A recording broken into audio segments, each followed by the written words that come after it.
Robert Leroux-Villois, donc bonjour, vous êtes le vainqueur de l'édition 2014 du prix littéraire du Cotentin. Pouvez-vous nous présenter les thèmes respectifs de vos livres Immuable rocher, gardien de mémoire et Un écolier du Cotentin dans la Seconde Guerre mondiale, pour lesquels vous avez reçu le 51e prix littéraire du Cotentin? Tout d'abord, ce ne sont pas des romans. Contrairement, il y a beaucoup de choses, il y a beaucoup de romans qui sont publiés. Là, c'est uniquement la vérité, c'est tout, c'est pas autre chose. Ce livre, Immuable rocher, gardien de mémoire, ce sont à la fois des souvenirs de Flamanville, mais aussi des quantités de documents, des photos, etc. Des photos que j'ai prises moi-même d'ailleurs. Des quantités de sujets sur les falaises de Flamanville, et en particulier ce qui concerne justement des sites complètement disparus maintenant, les sites de Biédal, etc. Donc il y a eu une recherche archéologique un peu autour, c'est ça? Oui, il y a une recherche archéologique, oui. Est-ce que vous avez eu affaire au GRAC? Le GRAC, j'en suis administrateur. Ah bon? Voilà, c'est vous dire. Et donc le deuxième livre, donc, qui est un petit peu plus axé sur l'histoire. Ça a été fait, si vous voulez, à la demande, en particulier du maire de Flamanville, M. Fauchon, qui m'avait demandé justement l'année dernière de donner quelques-uns de mes souvenirs de la Seconde Guerre mondiale, dans la mesure où je l'ai vécu d'un bout à l'autre, à Flamanville d'ailleurs. Il m'avait demandé, est-ce que pour le bulletin municipal, vous pouvez nous donner des éléments? Je dis bien entendu. Donc je leur ai donné un certain nombre de choses. Ils l'ont publié, ils en ont fait 8 pages dans le bulletin municipal, il y a un peu plus d'un an. Et M. Fauchon m'avait demandé, ah oui, mais c'est passionnant, les gens sont très intéressés. Est-ce que vous pourriez aller plus loin et faire quelque chose? D'où l'idée de ce petit livre. Quel était le souvenir qui vous a le plus marqué? Au début de la guerre, j'avais 6 ans et demi. À la fin, j'avais 11 ans et demi. Donc je m'en souviens très bien. Et puis, il y a eu ma famille, il y a eu mes soeurs m'ont aidé aussi. Mais enfin bon, tout ça, c'est rigoureusement authentique d'un bout à l'autre. Ça se passe à Flamanville d'abord, ensuite à Cherbourg. Donc vous avez dû partager votre maison avec des soldats allemands. Et qu'est-ce que ça a changé? Qu'est-ce que ça fait? Je ne vais pas vous raconter ça d'un bout à l'autre. C'est un petit peu long. Oui, ça nous a donné une expérience, disons, en direct, de toutes les sortes d'ailleurs. Parce qu'il y a eu des choses tout à fait curieuses, il y en a eu d'autres absolument tragiques. Je me suis retrouvé au milieu d'un raid aérien, c'était quelque chose de terrible. Les avions abattus sont tombés tout autour de nous, nous on était dans l'école à plat ventre sous les tables. C'était vraiment une journée terrible. Mais il ne nous est rien arrivé, c'est miraculeux. Oui. Vous êtes donc chevalier dans l'ordre des arts et lettres, pouvez-vous nous expliquer en quoi cela consiste? C'est tout simplement, à la suite de la publication de mon premier livre, Et la liberté vint de Cherbourg, où je raconte justement le rôle qu'a eu Cherbourg dans la Seconde Guerre mondiale, à savoir, c'était le premier port du monde, avec un trafic double de celui de New York, c'était incroyable, et personne n'en savait rien, ça avait été complètement occulté après la Seconde Guerre mondiale, donc ce livre a été une véritable révélation.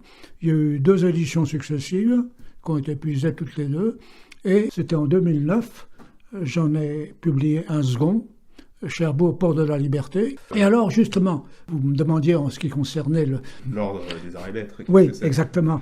Eh bien, ça vient d'un sous-préfet de Cherbourg, M. Henri Ferral. Ça se passait en 1994. Il avait vu ce que j'avais fait et en plus, j'étais en train de travailler pour la réfection complète du musée de la Libération au Fort du Roule. Étant les concepteurs m'avaient demandé de travailler avec eux. Donc, M. Ferral m'a dit, on n'a jamais songé à vous décorer? Je lui ai dit non. Moi, je vais m'en occuper.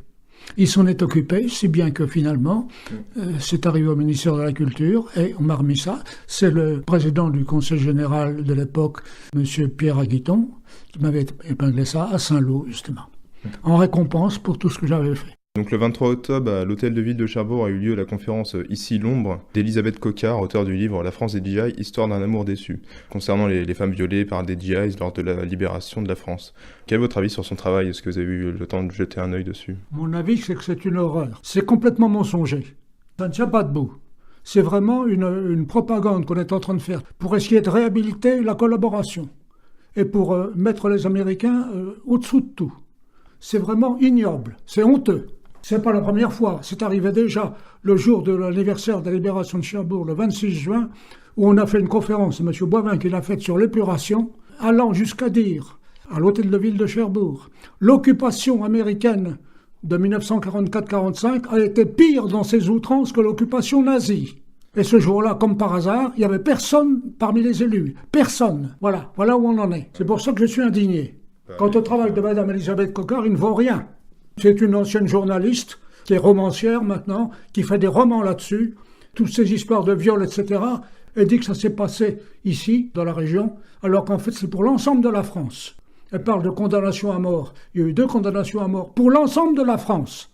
Alors il ne faut pas exagérer non plus.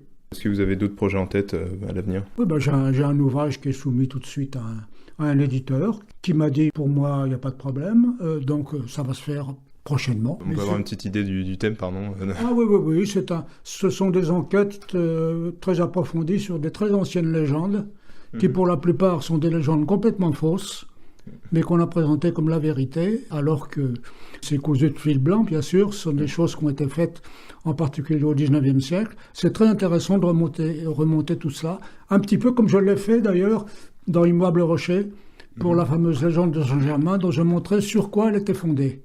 Vous étiez administrateur du groupe de recherche archéologique du Je fais Cotentin. partie du conseil d'administration, oui. Et il recherche des choses en particulier aujourd'hui, parce que j'ai vu qu'il y avait donc l'exposition à l'Andra concernant les vestiges de la Seconde Guerre mondiale. Et aujourd'hui, est-ce qu'ils ont d'autres projets en tête? Justement, on m'a demandé de... C'est moi qui ai fait tous les panneaux. Mais simplement, l'endroit a voulu modifier les textes. Alors je n'étais pas d'accord, je leur ai dit, si bien que j'ai dit, de toute façon c'est trop tard, les panneaux sont faits. Si vous voulez modifier les textes, à ce moment-là, je demande que mon nom disparaisse des panneaux. Et alors, ce qui va se passer, c'est qu'à la fin de cette semaine, c'est samedi, on a justement à Beaumont la séance publique, comme on fait tous les ans, vous savez, archéologie, anthropologie de la presqu'île de Lague, etc. Et il y a les comptes rendus. Donc, les amis du Drac, justement, en liaison avec la Maison du Tourpe, ont décidé de publier mes panneaux tels qu'ils étaient avant qu'on les censure.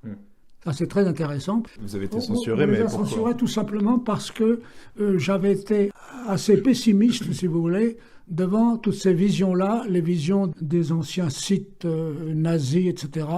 Ça me laissait vraiment une impression terrible encore. Ça n'a pas plu à la direction nationale de l'Andra, parce que maintenant, tout le monde il est beau, tout le monde il est gentil, c'est jamais rien passé, tout va bien, etc.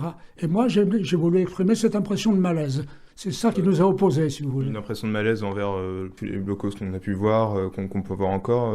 Oui, j'ai trouvé que c'était oppressant, des choses comme ça. Et puis il y a quelque chose que je n'ai pas aimé du tout non plus, c'est la série de tags qu'on a fait sur les blocos. Je trouve que c'est un sacrilège, tout simplement. C'est une insulte à la mémoire, c'est tout.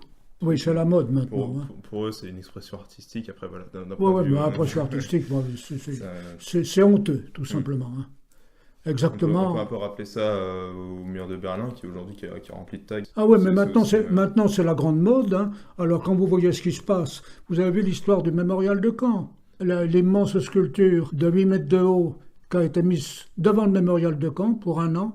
C'est un sculpteur américain, Seward Johnson, qui montre alors une scène qui est à la limite de la pornographie, tout simplement. Un marin américain complètement saoul, qui est en train d'enlacer une femme, la jupe à moitié relevée, et c'est devant le mémorial. Ah ben oui, parce que c'était la joie de la victoire américaine dans le Pacifique. N'importe quoi. Moi j'ai trouvé ça ignoble, mais je ne suis pas le seul, parce que les associations féministes en particulier se sont élevées contre ça, en disant mais c'est inadmissible, c'est monstrueux, c'est horrible, voilà. Ah ben oui, il y a eu toute une polémique qui continue d'ailleurs. Il y a eu des articles dans les journaux déjà. Ah ben exactement. Il y a tout un courant tout de suite que j'aime pas du tout, qui est vraiment désagréable au possible. Quand vous voyez, vous savez, les expressions artistiques qui se font maintenant à Paris. Oui, le fameux... C'est du même style, exactement. Oui, on cherche un peu la provocation. Exactement, c'est le même genre de provocation. Je trouve ça ignoble. Robert Leroux-Villois, je rappelle que vous avez reçu le 51e prix littéraire du Cotentin pour les livres Immuable Rocher et Aux Premières Loges. Je vous remercie pour le temps que vous nous avez consacré. Et à bientôt. Romain Odaillé pour AGFM.